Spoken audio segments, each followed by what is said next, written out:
certeza que você nunca se esquecerá desta celebração. Vai marcar a sua compreensão de vida cristã. Amém. Eu sei que é uma ceia totalmente diferente, com algumas marcas e com algumas questões que vão ficar impressas no nosso coração. Mas é uma coisa que nós não podemos esquecer e que normalmente a gente faz pouco até esquecer. É que o cristianismo é a religião do sacrifício. Não tem jeito. O cristianismo começou com sacrifício. E será assim até o dia que Jesus, aquele que se sacrificou, voltar como rei absoluto de toda a humanidade.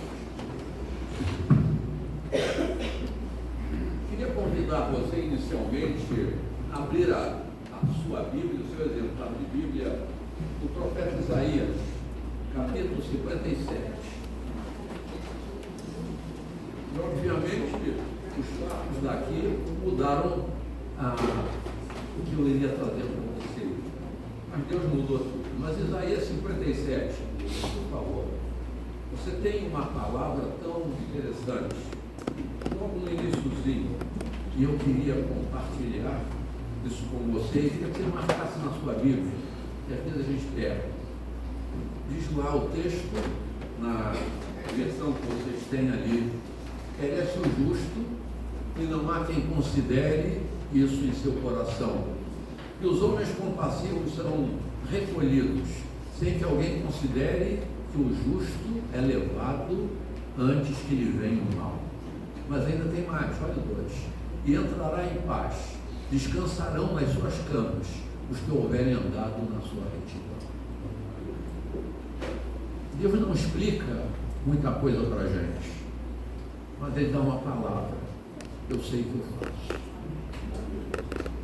Deus é bom. Ninguém morre de véspera.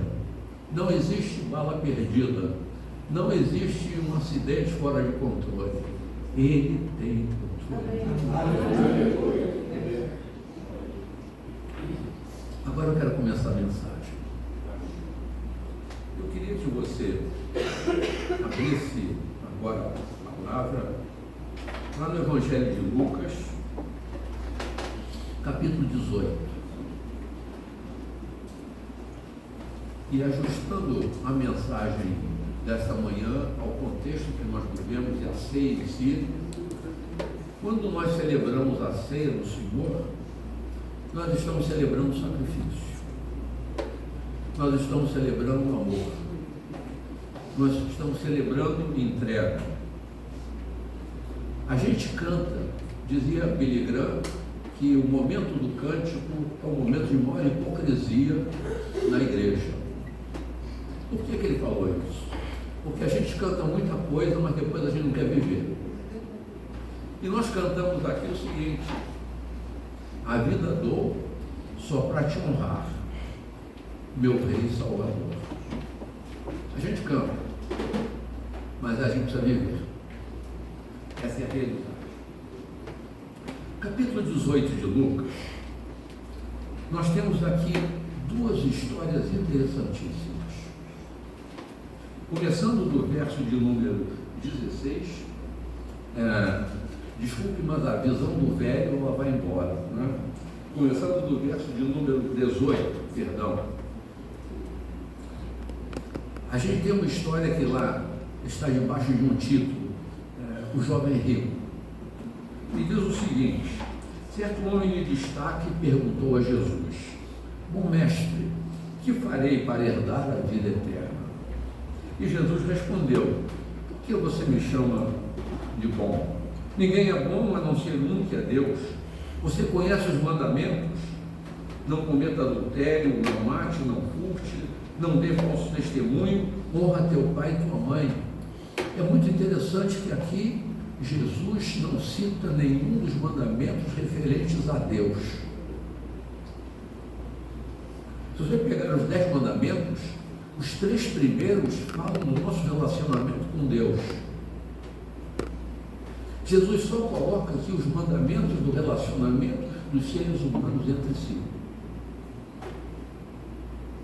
Do primeiro ao terceiro mandamento É interessante, não terás outros deuses diante de mim, não farás para ti imagem da escultura, não tomarás o nome do Senhor teu Deus em vão.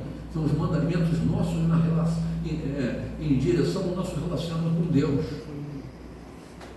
O quarto mandamento não é um mandamento do sábado, é um mandamento do tempo. Trabalhe 6 dias e dedique um dia ao descanso para celebrar o meu nome. O quinto mandamento é honra teu pai e tua mãe. É um mandamento que regula a relação de uma geração com a geração anterior. Por que Jesus aqui só citou os mandamentos depois do tempo? Você tem uma pergunta para estudar e responder em casa.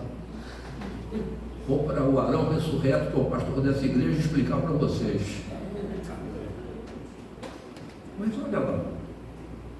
Olha a resposta do jovem. Tudo isso tenho observado desde a minha mocidade.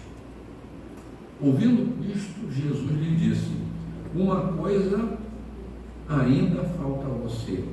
Venda tudo que você tem, dê o dinheiro aos pobres, e você terá um tesouro nos céus. Depois venha e siga. Mas olha o final dessa história. Mas ouvindo o jovem estas palavras, ficou muito triste, porque ele era riquíssimo. Você tem aqui uma ilustração extremamente profunda de uma realidade da vida. O moço entendeu tudo, mas não quis Jesus. Porque há pessoas na história que entendem tudo. Porque há tantas pessoas interessadas que não participam, mas percebem, veem, ouvem a palavra num domingo de ceia e não aceitam. Por quê? O cristianismo é a religião do sacrifício. Se o nosso Senhor e Salvador se sacrificou, por que nós não, que dizemos que Ele vive em nós, não nos sacrificamos também? Por quê? O jovem rico entendeu tudo, mas rejeitou. Mas há uma segunda parte da história. Os discípulos levantam com Jesus, aliás, Jesus toma a iniciativa de falar do perigo das riquezas, porque onde estiver o nosso tesouro, ali vai estar o nosso coração. O problema não é ter tesouro, o problema é onde você coloca o seu coração. Jesus, então, pule agora para o verso de número 31. Jesus pega os 12 e traz para o canto. Ele diz: agora eu quero ter uma conversa de pé de ouvido com vocês. Agora a conversa é de mestre para discípulo. Agora a conversa não é para gente que olha o Evangelho. Agora a conversa é para aqueles que seguem o Evangelho. Então Jesus, chamando, disse: este nós subimos para Jerusalém. Jesus estava em Jericó, onde se cumprirá tudo que está escrito por meio dos profetas a respeito do Filho do Homem. Ele será entregue aos gentios, que vão zombar dele, vão insultá-lo e vão cuspir nele. Depois de açoitá-lo, eles o matarão, mas ao terceiro dia ele ressuscitará. Eles, porém, não entenderam nada disso. O significado dessas palavras lhes era encoberto e eles não sabiam do que Jesus estava falando. Você percebe que paradoxo você tem aqui? Incrédulos que entendem tudo e crentes que não entendem nada. Não é interessante isso? O jovem rico entendeu o Evangelho todo, mas disse: não quero. Mas os discípulos que estavam caminhando com Jesus e que já tinham tido uma boa lição e ótimas lições, quando Jesus chega aqui e diz: olha, a história não vai, para os olhos do mundo, terminar bem. O mestre de vocês vai subir para Jerusalém e lá ele vai ser morto. Lá ele vai ser escarnecido, vão cuspir nele. Você pode imaginar o limite último do drama, quando alguém cospe no rosto de alguém, é desprezado.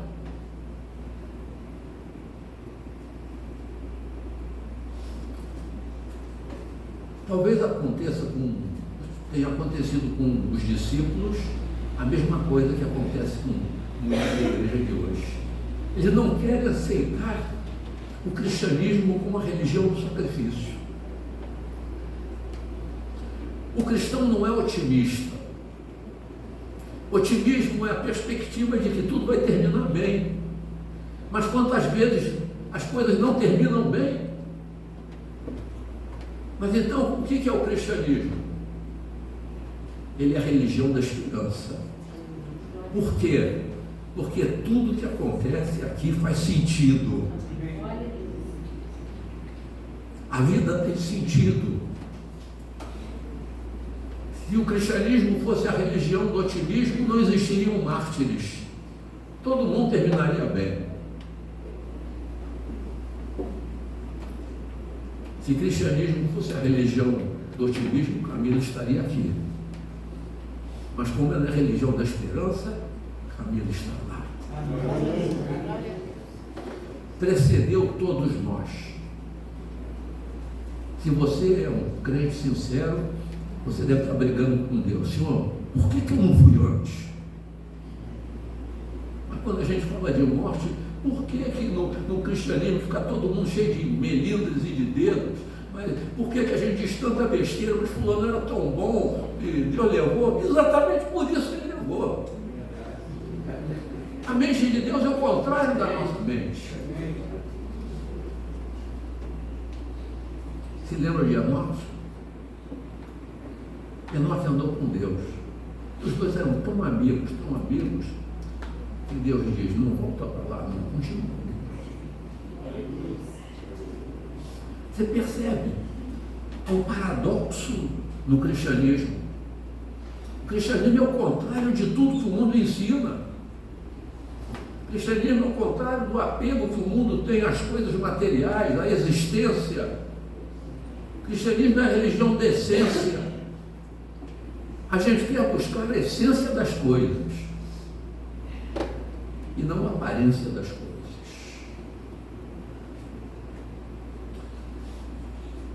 O Filho do Homem vai para Jerusalém, vai ser escarnecido, vai morrer, vai ser ultrajado, mas vai ressuscitar. E a gente não entende nada. Mas o que é o cristianismo? Será que ele é uma religião daqueles que não entendem nada? Será que o final da história estaria aqui? Será que o cristianismo é uma religião de loucos que andam por aí acreditando em qualquer coisa? Mas não. Muitas vezes na vida nós não vamos entender nada. Irmãos, Deus me deu um privilégio. Eu brinquei um dia que Deus me deu uma condenação. Eu não escolhi trabalhar no ministério que Deus me deu. E muitas vezes as coisas são tão difíceis, tão doloridas, tão complicadas, e às vezes eu tenho que orar, Senhor, foi o Senhor que me meteu nessa história, que eu falei o favor de resolver o problema, porque eu não sei resolver o problema, eu não estou entendendo nada. Mas eu tenho um Senhor que sabe tudo, que entende tudo, que governa tudo. Nada, absolutamente nada escapa ao controle dele.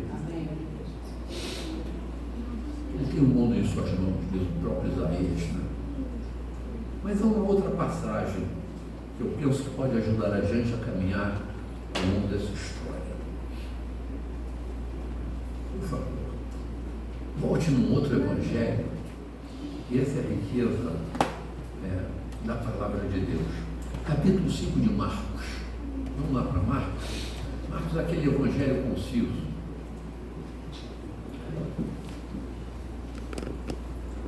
Eu diria para vocês, talvez esse é um dos versos que eu mais gosto na palavra.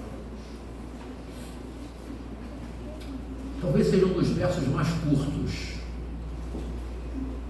O capítulo 5 de Marcos narra uma dupla história. Primeiro, entra no cenário um homem que tinha uma filhinha, ele era um principal da sinagoga, era o nome dele. E a filhinha dele estava doente. A gente pode entender velho doente. Dizem que a idade madura, né? Estou com 75, é a melhor idade, mas não. Não é? Você anda pela honra da firma, tem mais alguém com 75 aqui? Opa, que bom, meu companheiro de jornada. Né? A gente caminha pela honra da firma e porque a gente tem um Deus. A ordem natural das coisas é que nós seguíssemos primeiro. Por que Deus inverte a ordem? Eu não tenho esperança, a não ser essa. Será que ele gostou mais daquele mais novo do que de mim? Eu vou ficar com dor no cotovelo. Mas aqui você tem a história, a filhinha. Quem é pai, quem é mãe, sabe como a gente fica quando uma pessoa mais nova do nosso sangue está doente. Vocês podem imaginar Jairo com a filhinha muito doente? E ele chega para Jesus e diz, olha lá no verso de número 23, ele prostra-se aos pés de Jesus e diz, pede com insistência, minha filhinha está morrendo, vem impor as mãos sobre ela para que ela fique salva e viva. Mas aqui está o verso que eu mais gosto na Bíblia, o verso 24 de Marcos 5. O que diz?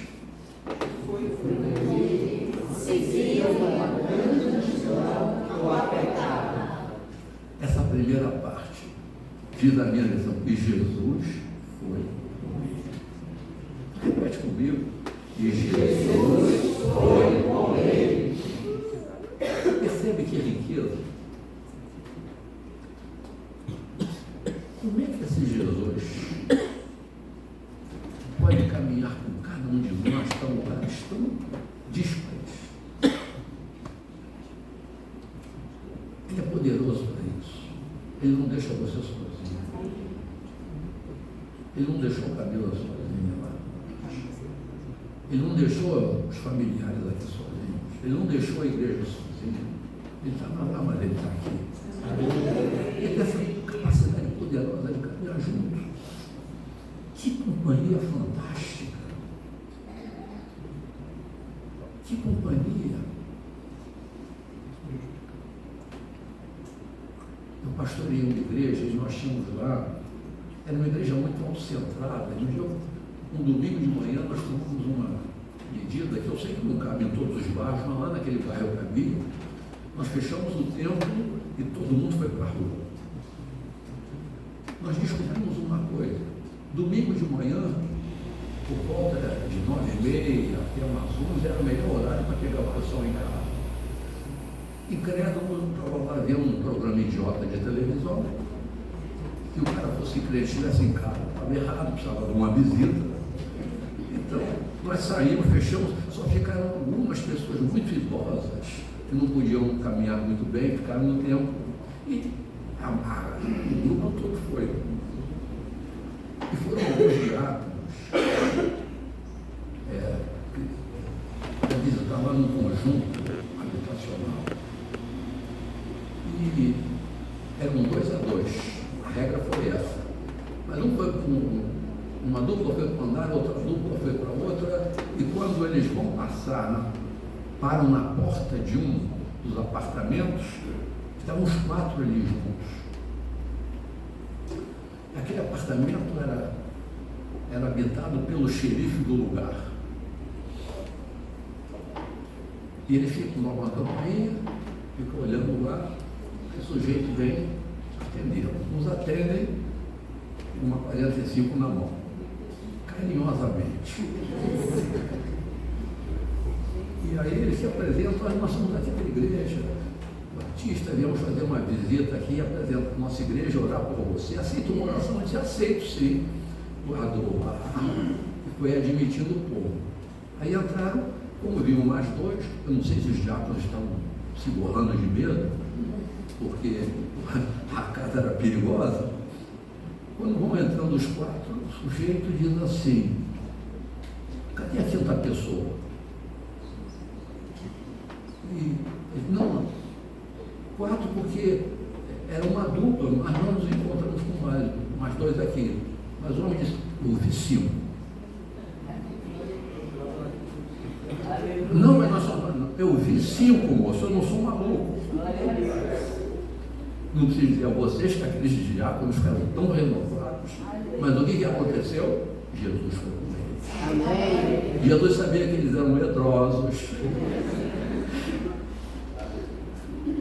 Mas eu não preciso também omitir que quando nós voltamos para o culto de celebração do que Deus tinha feito naquela manhã, esses caras não pararam de falar. Uma coisa é você dizer que Jesus vai com você, outra coisa é alguém externo ver que Jesus foi com você. Você percebe? Será que os outros veem que Jesus caminha com a gente? Eu acho que a chave está aí.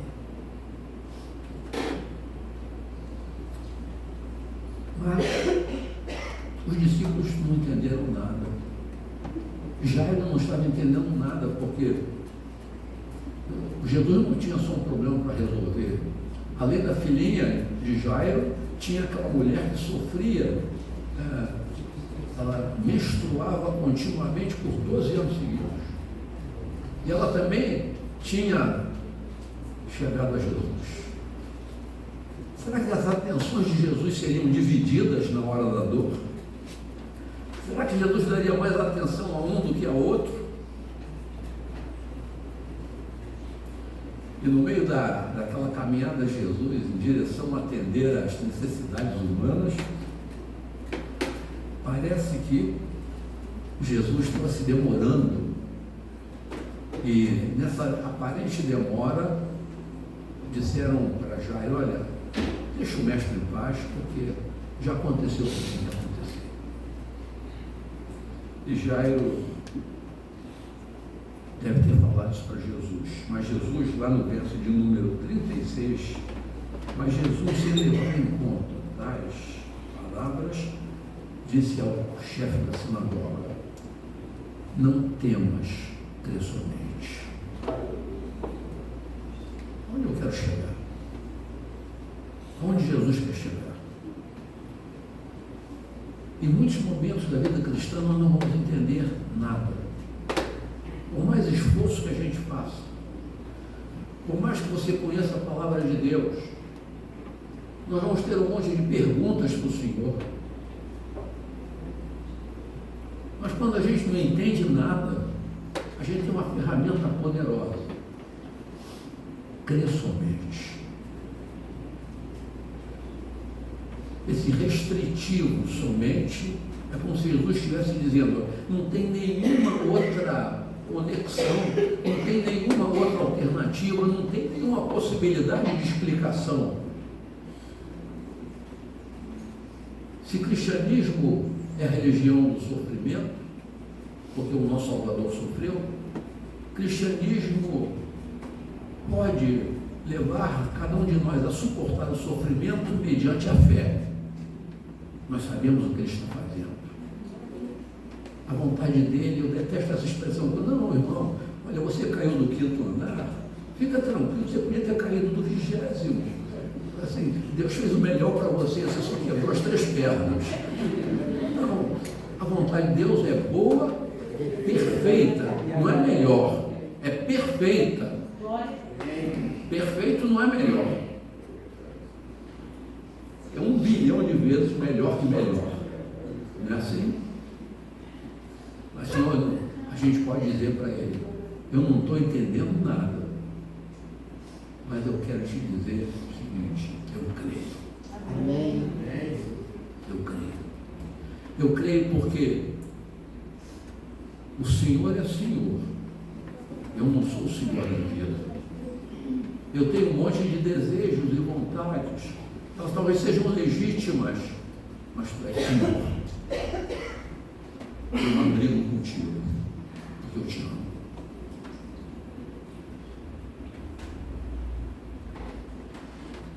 Nós celebramos a ceia hoje nessa perspectiva.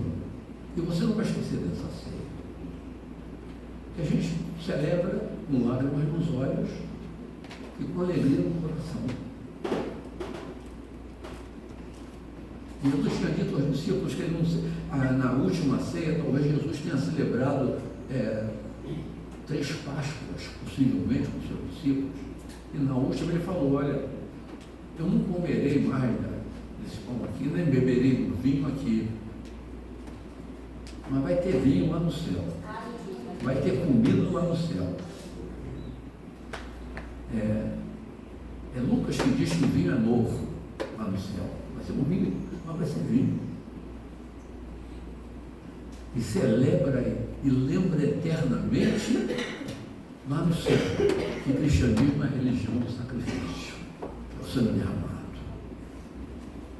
Mas eu quero terminar, não quero me alongar nessa manhã. Eu sei que há muita coisa para a gente fazer. Capítulo 13 de João, o último texto do uso.